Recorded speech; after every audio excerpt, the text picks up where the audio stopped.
we will be free. For when the rising tide is turned in every London quarter, Parliament comes crashing down with Robert's Rules of Order.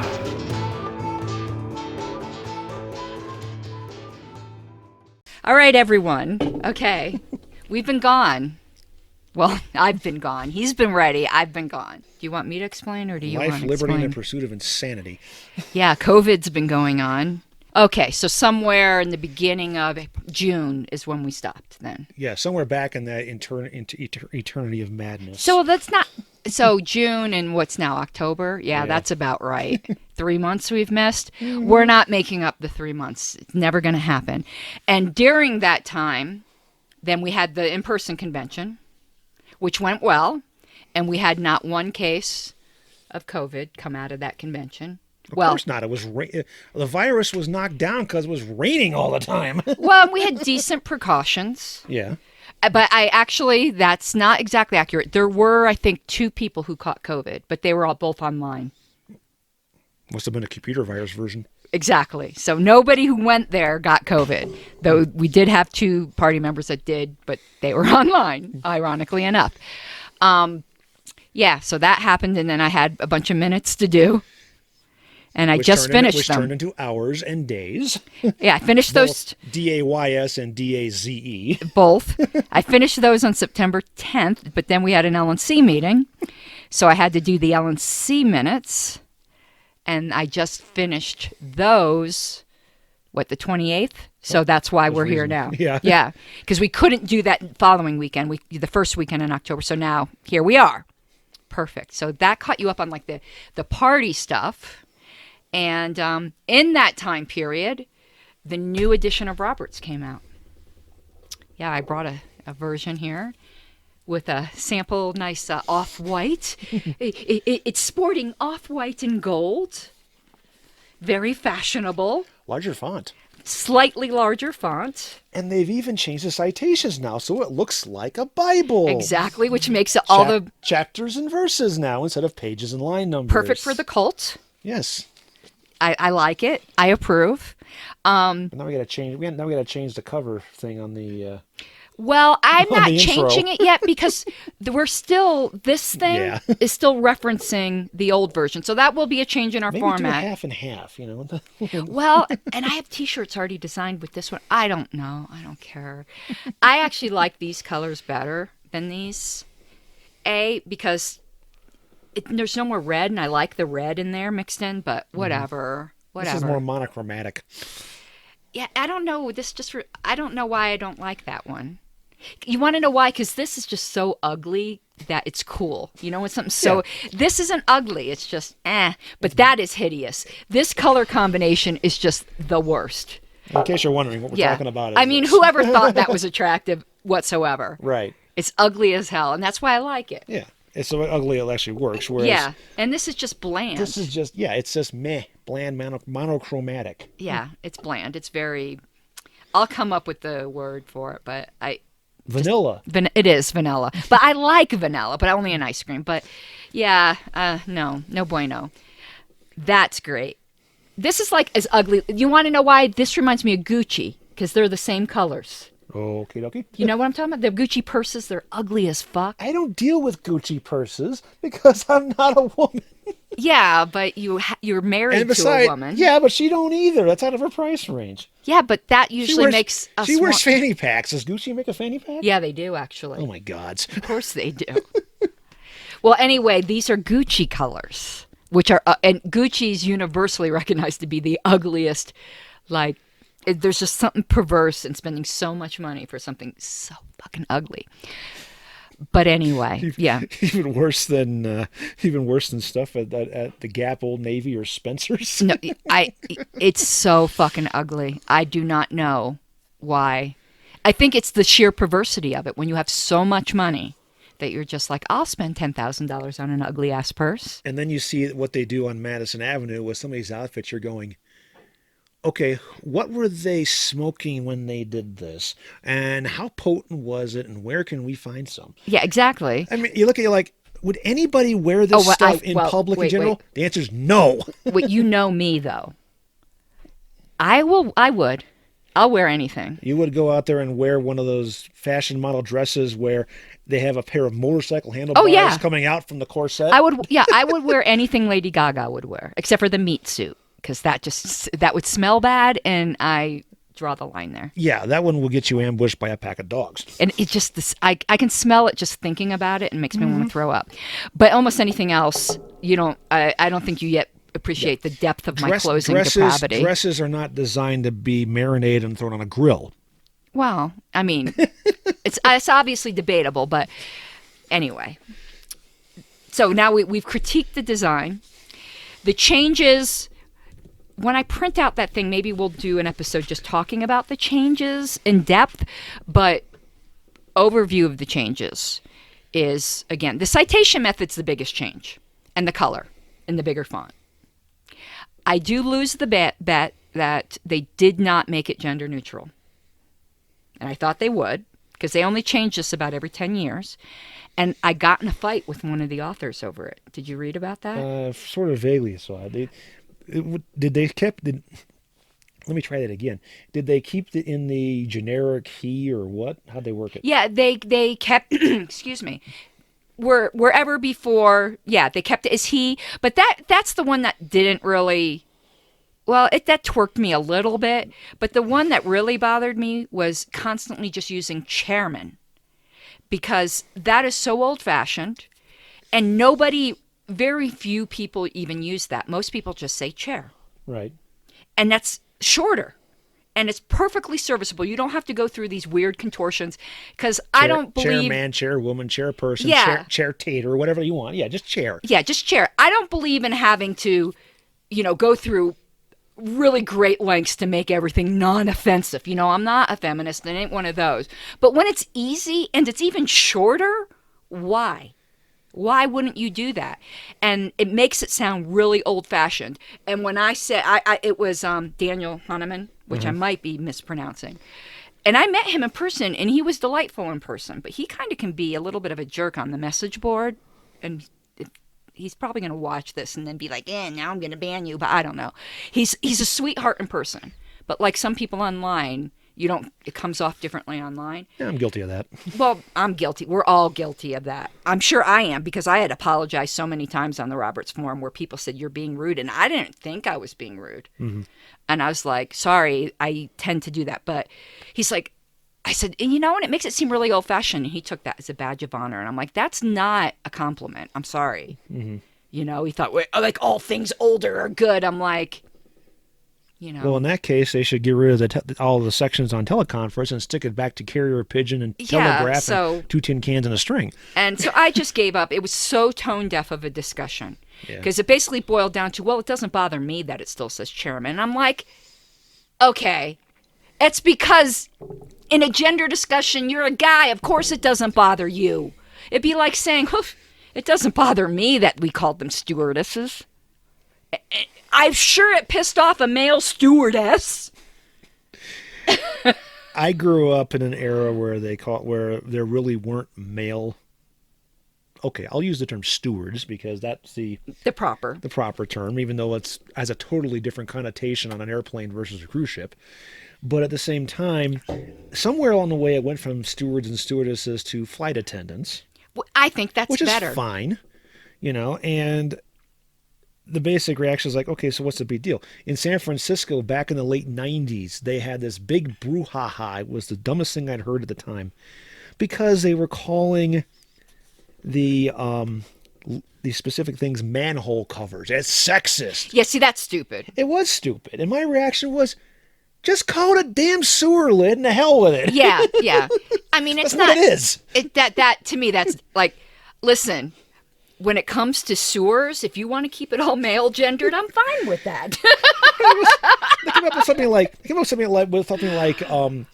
like utility worker access hatch or something stupid like that. Yeah, see, that's where I'm talking about going just call nuts. it a sewer lid, for crying out loud. That's what it is.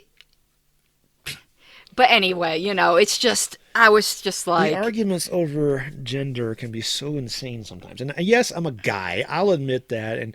But at the same time, obviously, but at the same time, it's the point of view of is this really a hill to die on? Yeah, people are like, well, what's wrong with standard English? It's like, okay, are you going to start using betwixt and between? You know, like instead of, you know, that, because that used to be standard. Are you going to go back to using these and thous Yes. and forsooth and furlongs per Yeah, fortnight? welcome to like King that? James English. It's like that used to be standard. Language changes. We Get all over it. We don't start talking like Shakespeare's sonnets or his plays. Yeah, that's what I'm like. No, there's nothing wrong with it, and there's also nothing wrong with language changing. And if the idea of language is to, you shouldn't have to think about. This is the argument I had made. You shouldn't have to think about language. I create new words all the time. Well, but I mean, when you're communicating with somebody, the idea is for you to get the meaning across and not to pull them up short, where you're 10 words down and they're still thinking about a word that just jarred them out of the flow. And when I'm reading Roberts, when I'm flowing along and all of a sudden it says chairman, that jars me. It interrupts the whole flow, and that is not good communication. I was raised to write the way you talk. Okay, that doesn't mean write a blue streak if you cuss a lot, but it means that if you're talking in a conversational tone of voice like what we're doing right now, you write in the same way, because it creates that what you're used to flow. Because I don't know about a lot of people, but I know for me anyway, when I'm reading through something and I know what the author sounds like, or say for a piece of fiction what the characters sound like, You hear it that way. you hear it that way. Yeah. You do. And when all of a sudden something changes to blow up the flow, whether it's a typo, whether it's a weird word, something doesn't make any sense, you're right, it kills it. It kills it. And that's why it drives me nuts to see that stuff all the time, whether it's in published works or whether it's in something as simple as a bylaw or whatever. It drives me up the damn wall. And it's totally ineffective communication. But funny, in fiction, an author can use that on purpose to create a mood. As a literary device is one thing, but if it's a technical screw-up, that's different. Yeah. So, whatever. I bowed out of the conversation. I'm like, obviously, it's not worth fighting over. Yeah. But I was like, okay, well, maybe next edition, it's like, I hope the crazy feminists don't come after you. On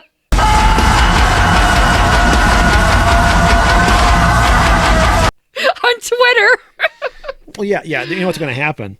Oh, it's Robert, and they're using male things. It's Robert. This is male all privilege. It's misogynistic male privilege, and we must cancel it all. There's no females on the cover. Yeah. No, watch. Now it's going to happen. It probably will. And then I'll go, are you assuming Shmuel's gender? or any of them, for that matter. Now, Shmuel is on the list, too. And he on the forums, he's funny. I like him. He's such a badass. I like Daniel, too. It's just, he can be very grumpy. Mm-hmm. I don't think... was it Hahnemann that I met, or was it Balch that I met? I can't remember. Balch has been around the not in the party, but around the party for quite a few years. I met one of them. Because Balch is the one that Aaron Starr keeps talking to all the time about stuff. Yeah, I'm pretty sure it was Hahnemann I met, though. Yeah. I don't have that book down here where I have the signature. Yeah. But anyway, if you notice one of the descendants of Roberts, I learned that. Did I tell you Robert that it's required that one of the authorship team be a descendant? I learned that at the convention. I will fucking destroy your bloodline, you fucking bitch! Okay. I'm sorry. I have this weird thing running around because of my personal life about this type of a legacy thing going on, because it can create all sorts of nightmares and headaches when they're not necessary. I guess there's like a genetic component. I don't know. But in a way, it's cool. Component or mutation? Either. Are we talking Illuminati here? No, I'm talking Bizarro World. But still, not quite X-Men, but it's cool in a way. There's no though. superpower You gotta admit, here. it is cool in a way. It's like interesting. It's a nice bit of trivia. Yeah. So, and what else has changed? Filling in the blanks. All right, my turn. Number. -7. Another numby. 2.5. Adjective. Fat. Has changed. Not so much changed as clarified. Does it make more sense? Yes. Okay. The procedure for filling in the blanks, they added like several pages. Okay. And it didn't, to me, reading it, it didn't change it. It just made it more clear, in my opinion. I don't think anything really changed. And same thing, I guess, for appeals from the ruling of the chair. I haven't read that section yet, but allegedly they clarified that. I hope they clarified on what you do when there's an appeal while you're dealing with an appeal.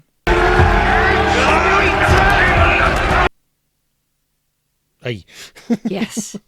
Oh, and something you'll love in brief. That's true, because didn't we have one of those in either Orlando or the Electronic Convention? And we had it on the LNC list once, too. Oh, God. When Nick was like, are you going to appeal during an appeal? We can do this all day type of thing. Yeah.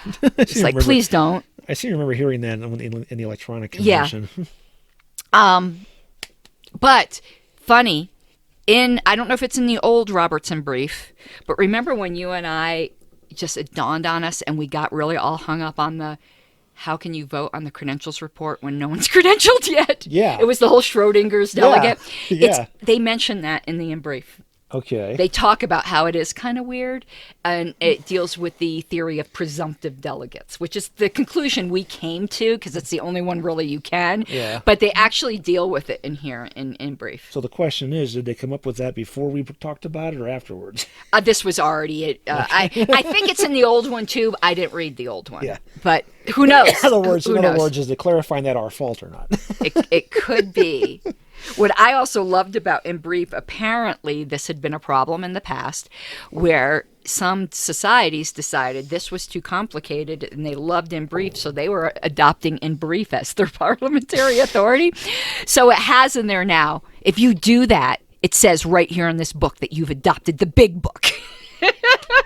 Well, in a way that kind of makes sense. But it just laughed that It's they had funny. to put that in there. It is, but but it makes sense because if you use in the in brief, it refers back to the big book in the first place. I know, but And there are times when I've looked at in brief, and that's like, okay, I need to go look at the big book to figure out what they're actually referring to, or just as a cross-reference point. So it makes sense. Yeah, it does, but Yeah. it must have happened enough times that they had to say that. And again, I don't know if the older version said that because I didn't read it. Right. I read the new one because, here's another piece of news. I've started taking the test, the RP test. Uh-huh. And I've taken the new test because why take the old test? To me, that just seems silly. Right. And there's 3 sections. And I'm in the first section. And the first section has 8 parts. And you take them separately. So I've taken the first part and I've passed that. Okay. I am listening. I'm just. Yeah, no, I know. I'm multitasking. I do that too. So I took the first part 1 of part 1 and passed that, which I actually didn't expect to because I didn't really study for it. I wanted to take it because you're allowed to do it 3 times. So I said, let me just take it to see what it's like because I didn't really even know how to study for it. Mm-hmm. And now that I took it, now I understand how the questions are. But I passed it. Uh-huh. There's 40 questions and you have to get at least 34 right. And I got 37 right. That's pretty good. But 34, I mean, missing 6, that's still not a lot. So now I'm like in fear, though, because it wasn't super easy. Even though I passed it, I'm kind of like, oof. So now I'm studying my ass off for part 2, for section 2 of part 1, actually. And watch, I won't pass it the first time. Here it is right here. And the old one? Yep, right there. Yeah, that is so funny. Page 7. So Look up credentials and see if that it used to say that. Well, this is in brief, so. Yeah, no, but that's where I found it. Because before you take the RP test, they ask you to read all of in brief. Okay. And I read it in one night. It's simple. Famous last words. Credentials, certification of? Yeah, Okay. probably. It's towards the back. It's towards the end. Yeah, Yeah. that's where I had found it. So see if it talks about the presumptive delegates. Doesn't say anything there. This isn't credentialing. This is minutes. This is a secretary. What the heck? Hang on. So Let me dig. So while you're doing that, so why I'm freaking out is in section 2 you got to memorize the precedence order, and I never wanted to do that. I hate that. Precedence order that they have is hard to follow because there's between the incidentals and the main motions and the secondaries, and something's incidental, sometimes not, and everything else. Well, not all of the. It's like D&D for parliamentary procedures without the dice. It would be much more interesting if we added dice. I've got a bunch of dice, but not all of the sets though. Only the one that's main motion, and then the ones that follow from that. Mm-hmm. And I'm not good at that. And all of the memnonics, or however you pronounce that. I can never pronounce that word either. Yeah, they suck. I found a great one. I think it's mnemonics, but I can never get it straight. I Yeah, think the M is silent. The first M is silent, yeah. Then why is it there? I don't know. We use that term in the satellite world, and I never could pronounce it correctly. So, well, whatever it is, the memory aid, I could never. It was always something that made no sense to me. Mm-hmm. So I'm like, there has to be other ones. So I found a great one. Yep, here's it right here. Yet who can vote to certify members, approve the list of delegates before they're ready to approve delegates? It's right here. That's what I was laughing. Chicken for the egg, yeah. Yeah, that's what they say. Which came first, chicken or the egg? Yeah. Yeah. So we weren't the first person to go. Wait. Like, wait a minute, what the hell? So this might help you though. The memory aid. Yeah. Because I know you're like me. You don't like that memorizing it, but if you ever want to take this test, you're going to have to. So without here, my memory aid's on the side. So the ones that I have to memorize for this test is the ones that the lowest. So I'm going to read them from lowest to highest. Oh, they've actually got them in one order now? Yeah, from lowest to highest. This is in the back of the book. It is? It's always been in the back of the book. I must not have seen that one. Yeah. Now, there's other orders of different types of, but this... Maybe that's what I'm thinking of. Yeah, there's all kinds of them, but this is the one I have to memorize for this one. So I think this is the primary, whatever. So you got going from lowest precedence to highest. Sometimes they list it from highest to lowest, and that makes no sense to me. So you got main motion, postpone indefinitely, amend, commit, postpone definitely, limit or extend debate, move the previous question, lay on the table, call for orders of the day, raise a question of privilege, recess, adjourn, and fix the time to which to adjourn. I'm missing a few in there. But this is one list. Base, yeah. Yeah.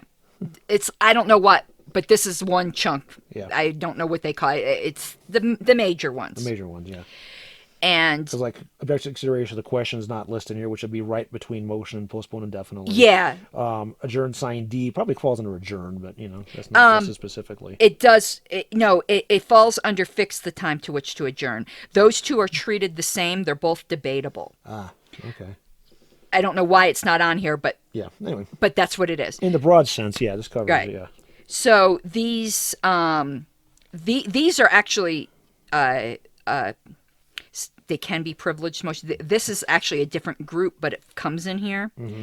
So here's the memnotic for at least up to here is presidents and chairmen, please learn parliamentary law. Isn't that a great memory aid? So here you go. Look, presidents and chairmen, please learn parliamentary law. Yeah, I see it. And motion, everyone remembers. So yeah, motion is the bottom of the pile. Yeah, and then for the last ones, this is the only one that made any sense to me, which is it's not as great. Club rules really accent freedom. Accent freedom, okay. Yeah, yeah, and that's for the last sure ones. E or an O when you're handwriting there. Yeah, my writing can be. But this first one, I'll never forget it now. Because the other aids were just sucky. Like, I'm not going to remember that. But yeah, presidents and chairmen, please. And it's chairman. I should just say chair, right? Chair people, please learn parliamentary law. Love it. So now you've got kind of like PEDMAS for those of you who are mathematically inclined for the order of operations. But yeah. Yeah, I see. I wouldn't remember that either. It's got to be something that clicks. It kind of has to be something related to the subject for me. Yeah. So, like, with the second one being rules, and these are rules, I'm like, okay, I can get it. Dig it. All right. And was there anything else in this? Oh, we wanted to talk about the things I was freaking out about. Yeah. And studying for the test. Was it that or the stuff that you mentioned on your post about the way they did amendments and such? Well, that's for this test. That's why I'm freaking out. So it's in part 2. Amendments are way more difficult than I previously thought. Let me find that on here. Please do. Point. How not to waste your vote. Should have dueled and put us out of our misery. Yes. What was that in reference to? The president's debate. In retrospect, I'm kind of glad that Joe Jorgensen wasn't on the stage for that shit show. Yeah, I know. Okay, I'm going to say it directly. I'm paraphrasing what somebody else said. This was a shit show inside a dumpster fire in a train wreck. Plane wreck. It was just awful. Yes. Nobody won that one. Here it is. I think so. Yeah, that looks like it. Yeah, hang on. Yeah, okay. So it's all about amend. And I took notes in there. Okay, I'm going to start with the first one here, Yeah, just and to then we refresh can talk our about memory. it. Yeah. Okay, it's this is straight off our Facebook feed, folks, just for reference. During consideration of a motion to strike out and insert a paragraph in a different place, and I had to read this a couple times to make sure I understood That's it, folks. like the last one. That's the first one.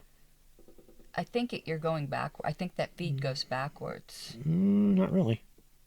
Okay, well, it doesn't matter. Yeah. Anyway, okay. During consideration of a motion to strike out and insert a paragraph in a different place, the wording of the paragraph cannot be materially altered except by even by a secondary amendment. Once the move has been adopted, then the paragraph may be amended like any other text. Okay, correct. Yes. Yeah, my comment was that makes sense, albeit it's slow. Yeah. And you said we've never seen it followed.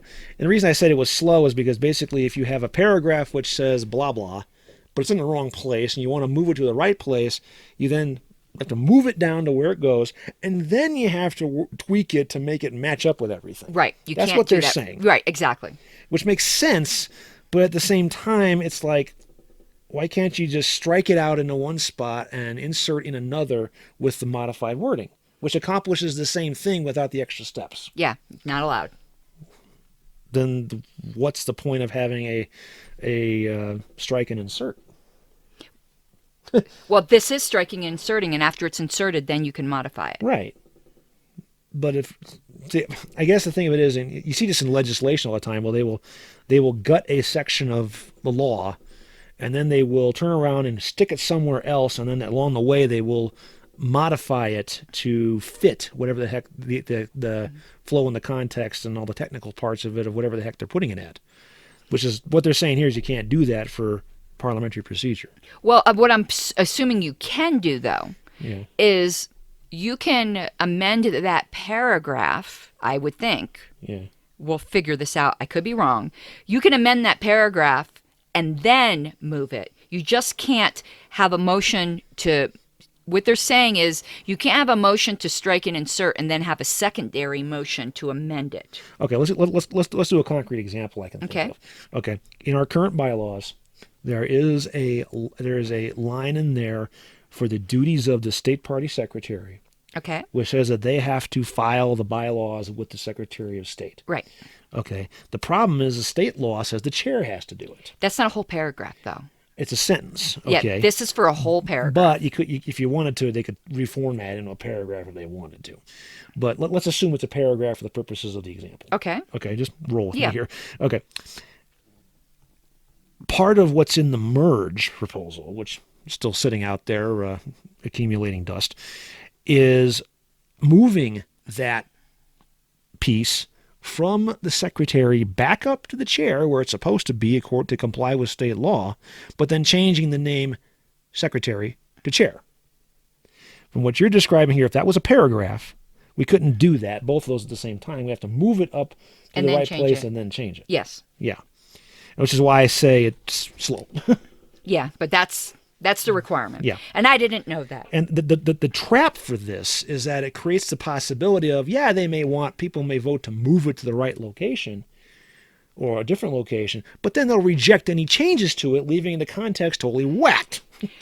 You would hope people wouldn't do that. You would hope, but no, we're libertarians. Right. When it comes to bylaws, we do weird shit. But despite me. In our case, so what's the worst that happened? Then it stays the way it is, just in a weird place. And we're not in compliance with state law. But we're already not in compliance with state law. So anyway, that's kind of an example of what we're getting at there. Yeah. That just was kind of odd to me. I mean, yeah, it's also odd that you can amend it first, then move it. But I'm guessing. Yeah. I'm guessing. I don't know why you. now that I thought of that. When I read through the chapter again, I'll keep that in mind. Yeah. So, okay, next one. A secondary amendment that would convert one type of amendment into another is out of order. For example, if the primary amendment is to strike out a word, there cannot be a secondary amendment to add in a new word, which would be converting the initial strike words into a strike and insert. Right. Or strike and replace. Now, I raised the question, is a substitute allowed? But is a substitute allowed then? A substitute is always allowed. Right. But the question is that if you were, I didn't say this on here, I don't think, but, well, actually, let me follow up the rest of the comment thread first. That might clarify it. You said, but remember, a substitute is not for just words, but significant chunks such as sentences or paragraphs. Right. And I asked the question, why not either? What do you mean, why not either? Either paragraph, either sentences or paragraphs, or just words. It's because that's just not the purpose of a substitute. I mean, that's because it really then is trying to do an end run around a rule. Yeah. And that's not the purpose of a substitute. Well, this is the part that gets me puzzled on this, is that, okay, if you're doing I'll use the example you give here. If you're just striking out a word, fine, makes perfect sense. But then you want to but instead do an amendment to make it a strike and replace. They could do a strike and replace in the first place and have it be a valid proposal. Right. So here's the trouble. And this is where I have trouble with some of this stuff. Is that me too? If we have the ability to either take an original strike motion and replace it by substitution with a different motion to do, say, a strike and replace, then why can't we just simply do a secondary amendment to the original strike to do that replace in the same way? It accomplishes the same objective, but through a different manner. So why is there an issue? There has to be a reason. I'm trying to find where I should have put the page number in there, because they give examples to strike out. I mean, I know it sounds like I get the impression without looking through there that it's kind of splitting hairs with a sledgehammer for no apparent reason. It has to have a reason, though. Yeah, and and I'm not seeing it. Okay. Fill in blanks. No, that I got to find where it is in here.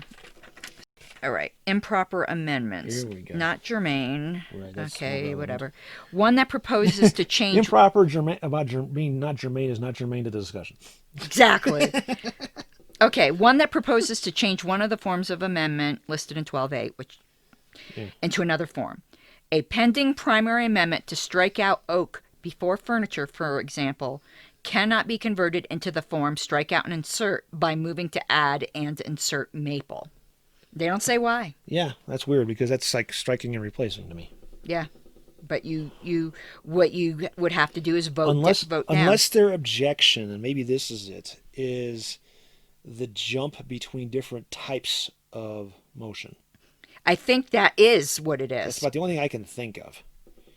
Because while a pure motion to insert or a pure motion to strike is different from a motion to do both, strike and insert, or if you prefer an insert and strike, or however you want to order it. I think I figured out why. And that's different than substitute. That might be the reasoning. What are you thinking? Well, because when you're voting on the secondary amendment, I'm not going to explain this well. Just roll with it. Each motion has to be a motion in and of itself. You can't co-opt someone else's motion. So, and make it yours. Make it yours, right? Okay. You can amend it, but you can't completely co-opt it. So, if we're voting on the secondary amendment to insert in maple, what we really are voting on that point is converting the primary amendment into a strike and insert. And the original mover's intent was completely subverted. Okay. That's the only thing I can think of. No, I understand where you're going with that, actually. You said you're worried about not being able to express it. I think you did just fine. The idea of it, yeah, okay, I can see that. The idea of jumping the rail, so to speak. Yeah. Not just in the technical of going from one type of amendment motion to the other, but yeah, jumping the intent and totally different. Right, because if they want to use the oak versus maple example here, if the original mover just wanted to get rid of oak and make it broader for furniture, but then the amendment brings it back into a different specific, that is subverting the original mover's And you could do that in some ways. Yeah. But so when you go then to vote on the primary amendment, it becomes to strike out oak and insert maple. It totally converted it. Yeah. So which is not what the original person intended. Right. Right. So, I mean, you can always go against intent, though, but you can't go. I can see instinctively why you can't go against intent in this way. Right. Like, for instance, I mean, you can via amendment make something the opposite of what it was. Yeah.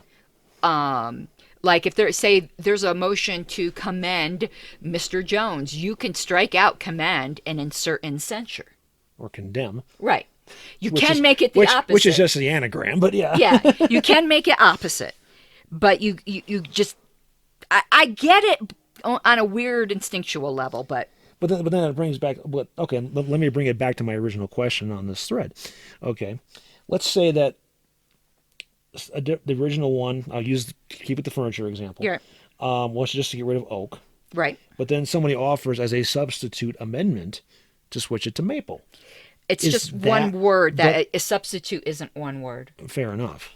So. Yeah, a substitute would have to, because the whole motion here, they're referring to a motion that they talked about earlier, right. which was a motion to spend, I think, $200 to buy the secretary oak furniture. Yeah. $200 for oak? Cheapskates. What you could do, you couldn't do it at the amendment portion, though. Yeah. You would do it at the once you get back to the main motion, you could offer a substitute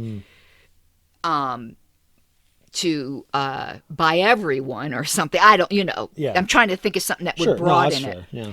But let's look at that. That's where all these pieces come together, Let's look at that strike paragraph to see if it talked about what I thought we could do. I saw it when we were to strike out a paragraph. Yeah, that was the previous one. Okay, right? yeah. Yeah. Let me go back up in the thread. Okay. Here's where I got you. After a paragraph has been... Oh, no, that's strike. We wanted strike and move, not Correct. strike out. Yeah, it was basically moving it to a different Oh, location. to strike out and insert. Okay, Right. This is applying to words. But where's it applying to a paragraph? When a paragraph is to be inserted or added, any necessary perfecting should first be done by secondary amendments. Right. After its insertion or addition, the paragraph cannot be struck out except in connection with other paragraphs. Right. That And make that's the question opposite different. of what I just said. Right. But I think this is talking about a brand new paragraph, not moving a paragraph. Go to 12.9. Okay. I think there it is. It's not chapter 6, hon. This is messed up. Apparently so. But when I hit the little hyperlink to the footnote, it went to the page Aha. where the footnote was. Okay, here we go. Yeah, that's exactly what you were reading off. Yes. So this is the footnote number 4 for 12.9, which is the third part. No. It's part of 3B, right above it. Yeah. Yeah, so it's a footnote to talking about substitution. But it's telling you what's not a substitution, that this movement of a paragraph. And here, look. It? Yeah, and here it's telling me what I said to you before. Substitute's a technical parliamentary term that's not applied to anything less than a complete paragraph of one or more sentences. A paragraph can be just one sentence, so it can't be just a word like... Yeah. That's main motion. No, well, see, they're saying here on the 3B, the substitute is to strike out a paragraph or the text and replace it with something else completely, not moving things around. Right, but then it goes to the footnote. Footnote and said you can move things around, but that's not a substitute. Okay, got it. Oh, okay, I see what you're saying now. Yeah, I get it. Okay. Follow a little better, and then I see it. But it doesn't give any really justification for it. It just kind of just says it. Yeah. I hate these just because we said so arguments. Yeah. And it's not even in the section you'd expect it to be in. And also, for the Roberts folks reading this, your PDF is object. Yeah, that is weird. I mean, yeah, now I know, just hit the footnote and not scroll around. But this part here needs to be in that other section. Mm-hmm. Talking about striking out and inserting. How would you know this? You wouldn't know this. It's not in a good location. And because it's almost the opposite, because before it said perfect it before you move it. Well, the other thing also is they mentioned in that there's a section in there about striking and moving words. Right, and it says perfect it before you move it. So logically speaking, there should be a immediate follow-on in a section for the paragraph. That's what I was looking for. Yeah, that's where it should be, yeah. The first clue there, though, where this was, should have been that, remember I said to you, that can't be the first thing I said, you're reading it backwards, because I knew that subject was later. Yeah. But this is at the beginning of the chapter. That's why it was first. Yeah. Because it's the first thing I read. Go figure. Oh, crazy, crazy, crazy. I'm never going to remember that. That's I'll right. remember it for the test, but I'm never going to remember that in parliamentaryville. Okay, we already looked at that one. Okay, here's the next one. Excuse me.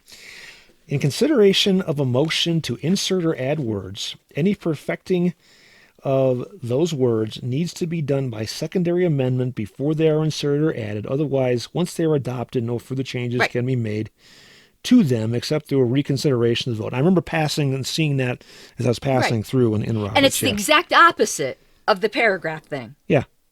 You know, I'll make a note to myself. I'm going to bring this up to the priesthood. Yeah. Because there's got to be something we're missing. Yeah. A nuance we're missing here. Because this is exactly opposite. At the very least, he asked the question of, if they have a section on the strike and insert words or moving them around, why isn't there one for paragraphs immediately following it? Right. I'm going to bring this all up. Yeah. And maybe Mr. Hahnemann will get mad at me again. Well, it's a fair question. Well, Yeah. I thought chairman thing was a fair question too. But. So now back to this one about the motion. Reconsideration, which makes sense. That's one of the reasons why we like to perfect our motions before we actually formally move them, because it avoids this problem. There's just so many technicalities. Because in this case, if you do, and I even mentioned informal consideration, but if you just wordsmith the motion first before you move it, you avoid going down into these 75,000 weeds of amendments and second layer amendments and all that crap. And by the time you get through all that, through that formal process, you forgot what the hell you were talking about in the first place. Whereas if you just sit down and say, okay, let's just get this worded out first, then we'll go through it, you get a lot of that work done on the front end without any problems, and everything's a lot smoother. Yeah. This is one of the reasons why the idea of informal consideration, or in some cases, committee of the whole, they're basically the same thing depending upon the size of the group, is a very useful tool. Because it gives you the means to do all this stuff on the front end before you get into the motions and amendments and all that stuff. So it works better to figure it out on the front end. Yes. And as many resolutions as I've written in the past year to bail out the LPCO, I've always made sure I wordsmith them out first before I present them. So Alrighty. it just works better that way. Okay. But it's making my head swim. I know. Did you ever play D&D when you were Yes, of course I did. Yeah, I played Magic the Gathering, and that does not prep you for this, even though you think it might. I played of course I did. Yeah. I did the marathons. I loved it. You didn't do this playing traffic and land on the yellow line part. No, I did not do that. Good. No, just did the marathons. Next one. In the insertion or addition of... start over. In the insertion or addition of a paragraph, instead of just words... Words cannot be inserted into it after it has been adopted, but words can be added added to the end of the paragraph only. Right, and this isn't talking about moving one. Yeah. This is adding a new paragraph. You have to perfect it before you add it. Which is the good way to do it anyway, yeah. And after it's added, you can only add words to the end. Yeah. Which is basically sentences. And my initial comment at the time was I didn't understand what we were talking about. I said, I'm confused on that one. And you said go look at 141 of the old Roberts, which I have in front of me, so I'm going to go look at it real fast. Because I knew you were still doing the old RONR. Yeah. And it's in there too, so it wasn't something new. Yeah, it's just the way it was set up. I'm like, what? But yeah, I understand it better now because we're talking about this. But it's still like... I was like, what? Because I didn't have Roberts or Freeman when I was looking this stuff over. So, yeah, basically what it has to do with there is that, again, wordsmith it out first, then take care of the motion. It's just easier. But what's confusing me, and again, as I'm absorbing these rules, when I read it again, it might make sense. What if somebody will not make those changes because of the place the paragraph is in now? What do you mean? Okay, they tell you to perfect the paragraph. Oh, no, this isn't a moving, it's an inserting. Never mind. I'm confusing myself. That's easy to do with some of this stuff, so don't feel bad. I got it. Never mind. Perfect. Never mind. Okay, next one. This one's like, what? They're all, what? To me. Yeah. When it is moved to strike out an entire paragraph. Okay. The paragraph to be struck is open to secondary amendment to improve it before that vote is taken. And if striking out the paragraph fails, all of the changes made by the secondary amendments remain in the original. Yes. To me, that seems backwards. To me, it makes sense. So let me tell you how I understand it. Go ahead. But maybe it might convince me. So you've got an ugly paragraph. Yeah. You're like, it's ugly. But maybe the people want to get rid of it. They're just being lazy, that really the paragraph, it doesn't need to go. It just needs to be fixed. So the rule says there's opportunity to fix it first. Yeah. So people who are proponents of the let's fix it can make all the amendments to it that they want to fix the paragraph before you vote on deleting it, so that your vote on deletion is on the best version, not the worst version. Wouldn't that be better accomplished through a substitute, though?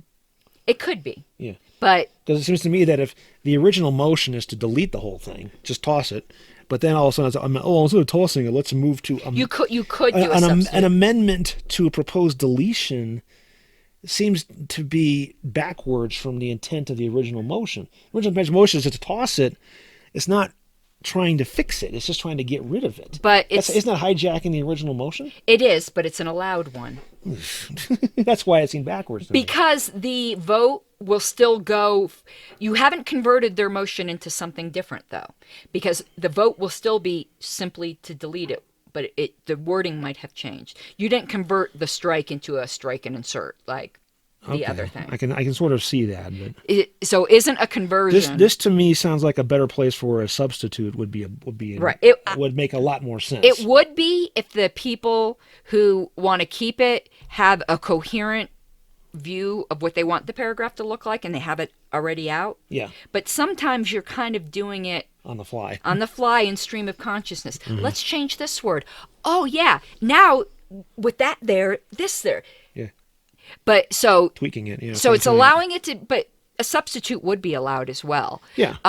To tweak before, and then once the paragraph it's in its best self, then you vote whether or not to delete it or take the substitute instead. Right, but let's forget about that. The substitute. Well, that's why I'm saying substitute makes sense, because then you have an either or. You perfect the or instead of the either, and then you could perfect either of them during a substitute, but it seems to flow better for me, I guess is what I'm saying. But that way, that's complicating it. Let's forget about a substitute for now. But you like substitutes. I do, but you're going to see later on I misunderstood something about them. I still like them though. And then when the deletion vote comes up, at least it's on the best possible version of the paragraph. Yeah. And if it gets struck, it gets struck. But if it doesn't get struck, the improved version of the paragraph remains. They don't have to take another vote on it. All those amendments are almost like primary amendments. I can see that. You don't have to take a final vote.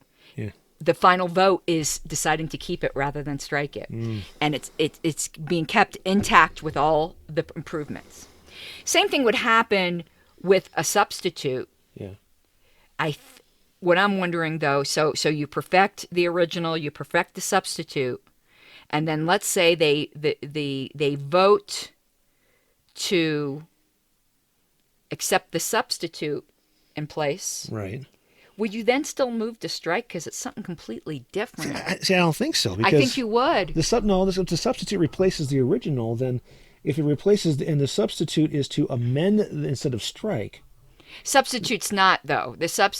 Because if you're the original. Okay, let's back up a step. I think you're having a misunderstanding of substitute, which might be my fault. Okay, let me back up a second and the way I understand this. Okay, and correct me where I'm wrong. But I think I misled you on the something. The idea of the original motion is to take a paragraph and delete it, just flat out kill it. Bye bye. See you. Nice knowing you. Don't let the door eat you on the way in the trash can. But then somebody offers a substitute to say, rather than let's toss it, let's fix it, and then they perfect that fix as the substitute. But the original one hasn't been touched because it's still just want to toss it. But it can be touched. It can be, but say nobody does. Okay, so it stays still, get rid of it, and the substitute is fix it. If the assembly then votes to accept the substitute in place of the original, then then why would you still have a vote to toss the original? Because a substitute is a primary amendment. It's not, and I messed this up in the past. Okay. I was treating the substitute as if it was a parallel main motion. Uh-huh. And allowing 2 levels of amendment to it. Instead of 1. Instead of 1. I misunderstood this. Okay. I think there are cases where you might allow 2. But the way I've been doing it has been wrong in that respect. But because it's a primary amendment, back to the original, which can be perfected at the same time, it can only have 1 additional level amendment rather than 2 as well. Right. I was allowing tertiary wrongly because I didn't realize a motion to substitute is a primary amendment. Yeah. So because it's a primary amendment, it still falls under that motion to strike. So that's why you would still hear the motion to strike. So even if you did the primary amendment to the substitute to fix it rather than strike it, once that was signed off on, then the motion becomes, are we moving to strike the substitution? Yeah.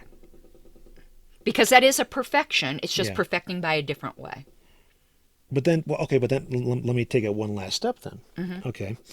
You've taken the original wording, you've done the substitutions to perfect the change. Right. And they've accepted that, but then it goes back into the main motion to strike. Right.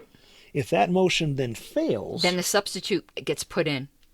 this is where I'm puzzled, because if the substitute is a primary amendment to the original motion, and we're getting into the weeds, folks, here, but I know Right. that. Okay. But then the motion fails, doesn't the substitutes fail at the same time because it's part of the main? Not in this. There's an exception on a strike. That's the whole point of that special thing. That sounds to me in a lot of ways like running a yellow light around the amendment process.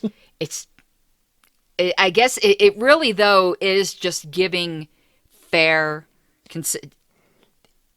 I think what it's doing is keeping people from being lazy on just striking ugly language. Well, yeah, but the idea I'm thinking of here is that if once you do the primary amendment on the substitute, whatever that may be, as a substitute, it still hasn't been approved as the final product. Right.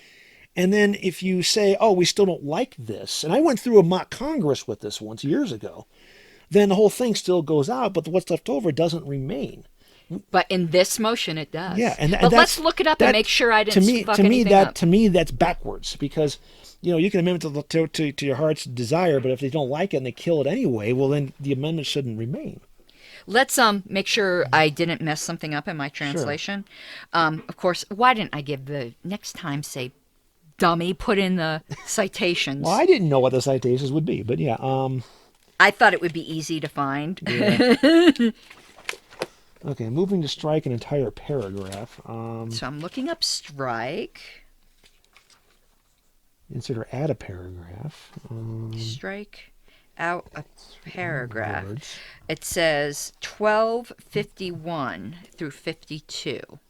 Strike out word. I'm looking at the old one while she's looking at the new one. Oh, sure. Yeah. It might be easier to find. Strike out a paragraph. Here we go. Oh, yeah, it's right here. 51. Oh, not my mind. I found one on 147. So yeah, the one 2B says 2B strike out a paragraph. Yeah, okay. There's an essential difference between the motion to strike out a paragraph and the motion to strike out certain words, no kidding, which lies in the rules and effects of a secondary amendment. Okay, so they're saying that striking out words is a secondary, but that striking out a paragraph would be struck. The paragraph to be struck out would be open to improvement by secondary amendment in any of the 3 forms relating to words, inserting or adding, striking out, or striking out and inserting, before the vote is taken on the primary amendment. So yeah, okay, so this is where they're considering the strikeout to be a primary. If the primary amendment to strike out is... Excuse me. No, that's not coronavirus, it's a hairball. If the primary amendment to... Let me back up. Yeah, if the primary amendment to strike out is voted down, the paragraph then remains in the resolution with any changes that were made by the secondary amendment. Yeah. Oh, because they're doing a motion to strike as an amendment, not a main motion. That's where I got confused. Yeah. Is that it? Yeah, I think so. Because the way you posted this on the Facebook feed, it sounded like the I was to strike confused. was a main motion. Yeah, that's what I thought. So now, between motion and motion to strike out. Okay. Which lies in the... so it's only when it's a secondary amendment. Okay. I was treating it as a primary motion. And I can understand why. And I was reading that as such here too. So, got it. So, if the primary... If the secondary... the second level, the secondary amendment passes, which is the perfecting, and then we go to the primary amendment, which is to strike. If that fails, then all the changes made by the secondary amendment move up to be voted on as the main motion. So there would be one more vote. One more vote. Okay, yeah. Okay. See, part of the problem is this. Okay, here's the thing, is that when they're talking about amend here, they're not differentiating between an amendment to a main motion versus a main motion, to amend. A motion to amend, like a bylaws. Right. Which actually isn't simply, though, a motion to amend. We use that as shorthand, and it does confuse people because they think that's a First Amendment. Yeah. And only gets one more when it has two more. And it feels like a main motion. But it's actually... it is a motion to amend something previously adopted. That's how, and that when you word it that way, then people understand you're allowed two level of. Maybe that's something that the bylaws committees should be explaining in conventions. They need to. Yeah, because at the beginning. A motion to amend generally is amending a main motion, and then it. you can only amend one more time. Come to think of it, that's something they should be explaining in conventions in general, not just the bylaws. No, report. it confuses everybody. At the beginning of a section of whatever, it's saying, okay, well, this is what's going to happen. This is what we're dealing with. This is what you can do with it. Right. Now let's proceed. In fact, this came up because it's very confusing.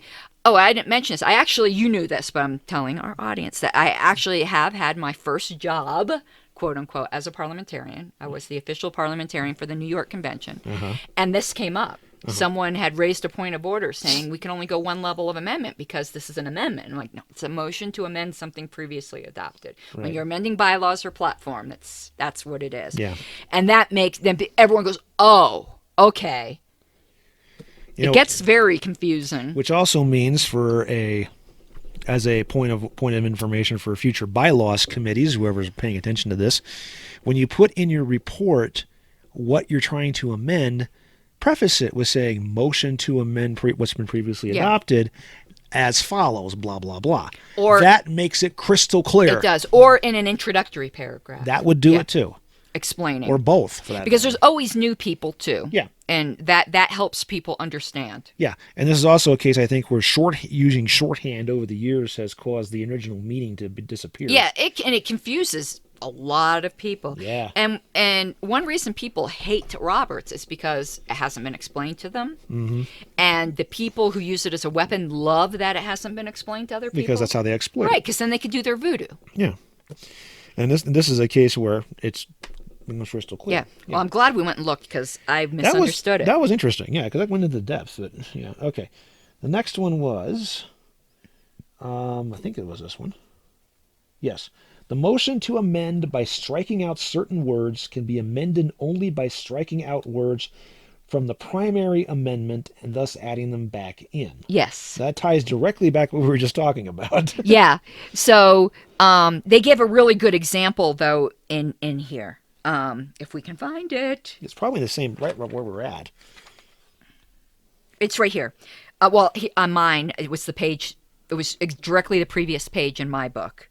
The primary amendment to strike out certain words. Then the words struck out of the primary amendment will be remain in the resolution regardless of the final vote of the primary amendment. But the primary amendment to strike out a paragraph, which just doesn't matter because we're talking about certain words here. Yeah. But here's the example they give. A main motion directing the secretary to write to Congressmen Altman, Brock, Crowley, Davidson, and Edwards. And then there's amendment. Is there an Oxford comma in there? There is. What a concept. Then there's a primary amendment to strike out Brock, Crowley, and Davidson. And then a secondary amendment to strike out Crowley, which is basically adding Crowley back in. Yeah. Because you're striking out the strikeout. So if the secondary amendment is adopted, the primary amendment is to strike out Brock and Davidson so that Crowley's name will remain in the main motion regardless of the outcome of the vote on the primary amendment. why in the hell didn't they just make the motion to strike those two in the first place? No. And the hell with it. Well, the first person wanted to strike all of them. Yeah. Someone came along and said, no, striking out Crawley. Yeah. It's like a double negative then becomes a positive type Yeah. thing. Oh, and by the way, before I forget, they drill that. I don't know if they do in this version, but I'm sure they do. I just never noticed. They said never use the word delete. It's always strike.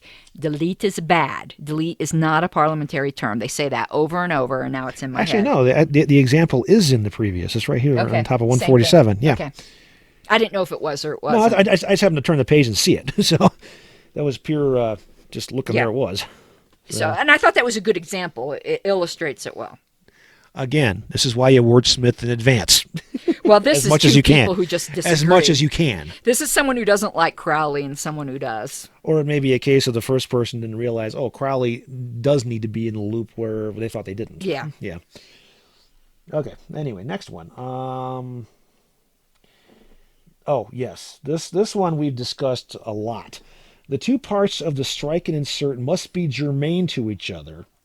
Thus, in striking and inserting in the same place, the words to be inserted must be related to or address the same issue as the words to be struck. When striking and inserting in a different place, the words to be inserted must not be material different from the words to be struck. And I asked the question of what does materially different mean? Does it include stylistic and contextual changes for the consistency of the context of the overall document? That wouldn't be materially different. Materially has to do with the meaning of the words, not the style of the words. Okay. Because, going back to the chair versus secretary question from earlier, is that materially different? Yeah, that is. That's not merely Because a of different style. roles? Fair Yeah, enough. that's not a style thing. Even though the focus of the sentence is the action, not the person, not necessarily the person doing A it. style thing would be, before we called our secretary the records director, and we're changing records director to be secretary. consistent, right. That's a style thing.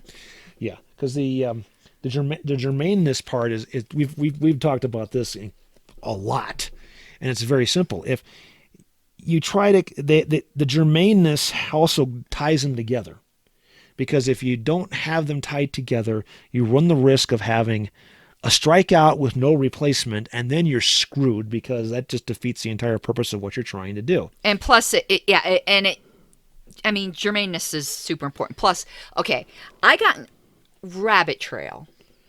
I got all kinds of shit last term on the LNC list because I used the word germanity instead of germaneness. It is a fucking word.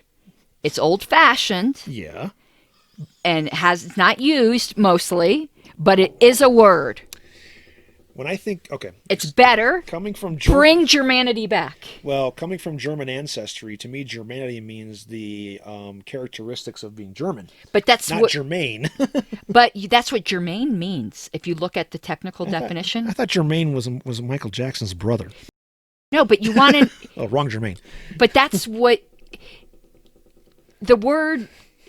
I went through this with Germanity, but the word German actually means related to, just in general. It's another word for cousin. So Okay. that's why Germain has the word German in it, and Germanity and all of that. So it is all part of the same word family as the nationality of German. Okay, But Germanity is a word. I believe that. So And if it's not, and if it wasn't, it is now. right, and I am going to continue to use it. Remember, folks, we have the English language has this tremendous ability to create new words out of old by adding suffixes like ness and itty and things like Right. that. You- It's just how we work things. Right, there's verbification and right, And anti-disestablishmentarianism. exactly. That's what I love about English, actually, though. Yeah.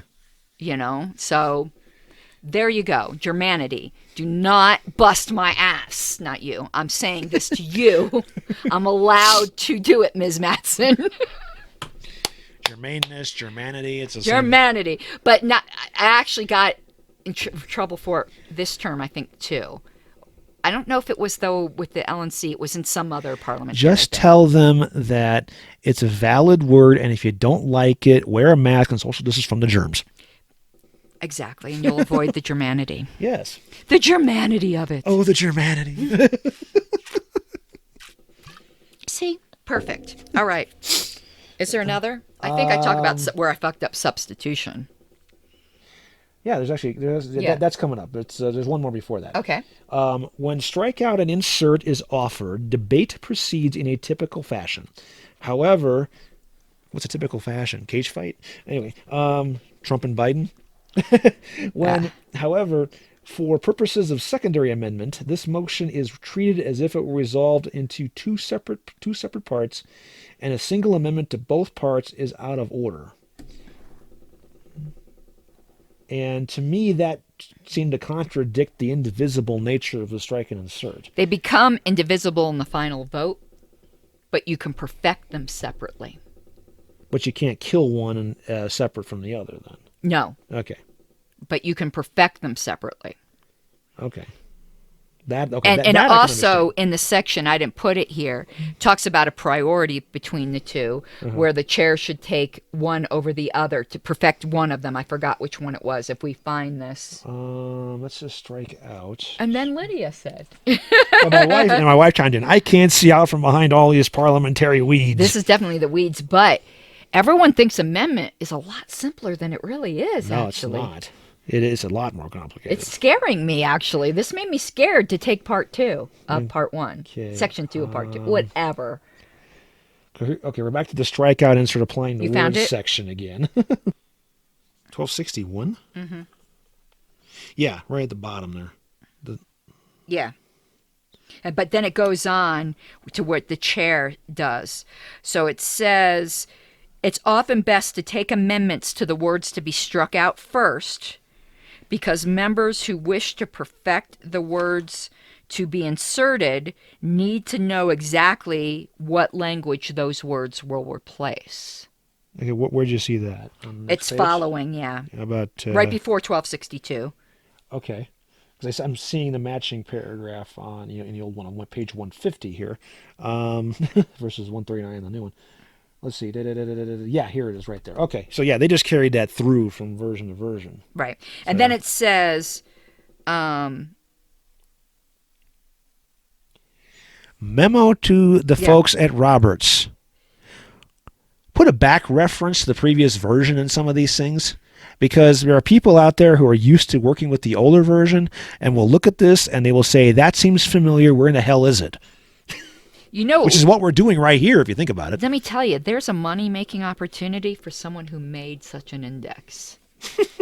Serious. If they could get approval from the... They don't need approval to do an index. To say this page equals this page. Isn't that a copyright concern? Why? What's copyrighted about that? Because you're making a derivative work off of somebody else's original. I think that would be fair. I don't know. I'm not an attorney. Don't come for me. I'm not going to do it. I'm not either, but But I actually think someone could make money off of that. Or if someone didn't want to make money, it's definitely something that's needed. Or definitely useful, yes. Right. Or you could do, here it is for free, but here's my GoFundMe. Wink, wink. Don't come for me. But donations are accepted. Yeah, yes. Donations are accepted. Yeah. Or my digital link, yes. Yeah, that could be. I don't got time for that shit. No, I know. That's like something I would do for free. See, part of it is, and coming from a software perspective, backwards compatibility is usually a pretty good thing, even if it's not purely backwards compatible, but it is backwards referenced. Yeah. That's important, because otherwise you're like, well, what orifice did you pull this out of? It would be really, listen, if I had time, I'm never, in things that I love, I never. You have time? Oh, God. And things that I do, I never do it for money. I know it's stupid, but it's not really stupid though. The minute I do something for money, it becomes a job and I hate it. People used to say to me before, on all the theological work I did, why don't you sell that? I go, because then I would hate it. Mm-hmm. And the funny thing is I kind of proved the whole open source thing. I mean, really, not really, but kind of. I did publish my book and people do buy it, but I have right in the beginning of it that this is under Creative Commons. I don't give a shit what you do with it. Yeah. If you copy it and give it away, it doesn't bother me. Yeah. If you buy a copy, wonderful. I get a little bit of royalty. But if not, I had already released it all if somebody wanted to put it all together. Yeah. And that's the way I just do things. Yeah. And I've made more money than it cost me to publish it, so I'm happy. I didn't do it to make money. Okay, next one. This is where you had, and I learned that I had something G wrong in a substitute. Is something G? Yeah, there's a typo Oh. in your post. I thought it said goddamn, and that's why you did that. No, it just said G, letter G. Wrong in the substitute. The original and the substitute are both open to amendment, but such amendments are already secondary amendments, so you can't go 2 levels deep on both of them. You mentioned this earlier. Right. I didn't explain why there, though. It's because a substitute is a primary amendment. Yeah. But let's go there, maybe. Substitute. I can't find you. Where are you, substitute? Substitute, form of amend. 1269 through 90.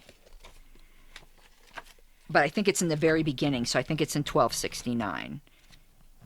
So And there is a substitute for a very substitute, next. believe it or not, I can believe that. But how far? which is a secondary amendment. So how deep does that go? That's it. Okay. That's the end of Thank it. God. Otherwise, we're looking. See, look back here. Otherwise, we're looking at infinite recursion. It is thus possible to introduce a substitute for a substitute, which cannot be amended since it is a secondary amendment. Did they number that footnote? 6. It's an asterisk in the old one. All of them now are numbered, and the numbers Thank God. and the numbers start again with each chapter. Yeah, which is Yeah. the proper way to do it, which would also make the calendar make more sense. Remember how many times we've had those calendar cases where it's been a starred footnote and we're like, Yeah. what in the hell are they talking about? Yeah. Yeah, it's right. Okay, it's on 153, But I'm trying to 154 find for where the it old says version. it's a primary amendment. Right. Well, it's 1270, a primary amendment to substitute. That's what it is. Where does it say it? Right. 1270. Oh, right below the. Oh, right below the. Yeah. Yeah. Oh, and it says it right here. A substitute offered for a main motion or resolution is a primary amendment, and therefore can be moved only when no other amendment is pending. Right. And that's where What that means is that if you have a main motion and then somebody moves to amend it, at that point a substitute is off the table until that's resolved. Correct. Yeah. You can't make a substitute for that amendment. Right. Only for the main motion. That's what I understand. Yeah. But let's say there is no primary amendment pending, so you do your motion to substitute. Right. So that's a primary amendment. Right. Just for clarity, folks, you can only have a primary amendment on the main motion. Correct. Yeah. And then you can, but what, Keep going. I'm confusing myself though, but it does still do that split off thing because it's a primary amendment that's kind of like caged off in its own world, if I'm understanding this properly. And you can then do a secondary amendment to the substitute, or you can do a secondary amendment to the main. No, that makes sense. Right. That makes sense. And you perfect them both. Right. And you can go back and forth of one or the Right. other, and then eventually when you run out of Changes. then you say You vote on. substitute versus the main. Right. Right. Which is the way we've done it in the past. Right, but I led another level when I shouldn't Right. have. Now, though it says in here, though, that, and I haven't done this as committee chair, but it's optional. It says it's often wise for the chair to say, let's do all the amendments to this one first, Right. and then do all the amendments to this one. And I've kind of let people amend both of them. Well, okay. By doing one, then the other. But you can also ask after you're done with the other, is there any more to this? I mean, Well, you yeah, could do that a you couple can jump times. it back and forth, yeah. But the punchline for that is that if you're focused entirely on, let's say, the main motion first versus a substitute, okay, you may be walking through proposed changes to the main, but that may cause somebody to go, hey, wait a second, we should put this in the substitute, and you got to wait until you get that chance, or you just say, hey, wait, I want to amend this in here too at the same time. You have It to makes wait, a little yeah. more sense to say while we're at it. So But that's what they recommend. yeah. I get it, but I haven't done it that way. Though in the future I might. But now all the people like who are gonna like fuck up like in future committees because I told them they could do 2 levels of amendment. I feel bad. I misunderstood. But here's what's funny. Who was also on that committee? Which committee? That platform committee when that's what I was doing it wrong. Besides me? Yeah. Ms. Matson. Oh, and she didn't catch it either. And neither did Aaron. They were both on there. Yes, that's true. They treat Robert's rules as foreplay. But anyway, But I mean, they know it did I really say well. that in my public voice? You said that in your public voice. What's wrong with that? Listen, no kink shaming here, baby. I actually think that sounds kind of hot, but But it makes for lumpy pillows. anyway, but no, they didn't catch it. So like, I don't feel terribly bad when people who know a lot more than me, because she's a PRP. Right. So, but substitutes aren't used that much. I just happen to have a fetish for them. Yeah. But yeah, So anyway, okay, back to the Facebook thing. And I think that's it, isn't it? well, the next one was, and as a substitute fails, it doesn't protect the original paragraph or for the amendment, which we've beaten Right. up on. D. Frank mentions the 7th, 8th SOP thing, which is not relevant. Well, he just loves it, and I love know. it too. Yeah, that's cool. And the last one, if the substitute passes, it cannot be amended further except by adding non-modifying material. Right. So if you And move, I said I didn't know what that meant. okay, that's what I was going to. So in our example, so you've perfected both of them. Then you vote on whether the substitute will be the main motion or the original, Right. as perfected. Right. And let's say the substitute becomes the main motion. Yes. And then the substitute passes. Yeah. You cannot fuck with the substitute anymore. That's passed and is part of the whatever it is. Wait, back up half a step. When you're saying we can't mess with it, that's if it has been replaced as the main motion? After it's voted on. After what other than voted Wait, on? let's look at this then. I could be I'm asking confused. which step you're talking about here. I'm thinking I'm talking about after it has passed all of the votes and is in the document, if we're talking about a document. So it's been adopted so once it's gone to the point of being a main motion and adopted. I think, but maybe it's just... Is that what you're getting at? It is, but I could be wrong. Okay. Let's... Well, no, that's why I'm asking. That's why I want to make sure I Maybe understood not, what you're. though. I want to kind of understand what you're saying. That's what it comes back to. What do I mean by pass? That's true. Yeah. Okay, let's find it. And I was more confused about the non-modifying material, but we'll come back to that. Let's figure out the past part first. That's talking about like adding words at the end, kind of like that paragraph thing we talked about. I'm in the substitute around, hang on. I can cross-reference real fast because I'm moving fast here. That one was...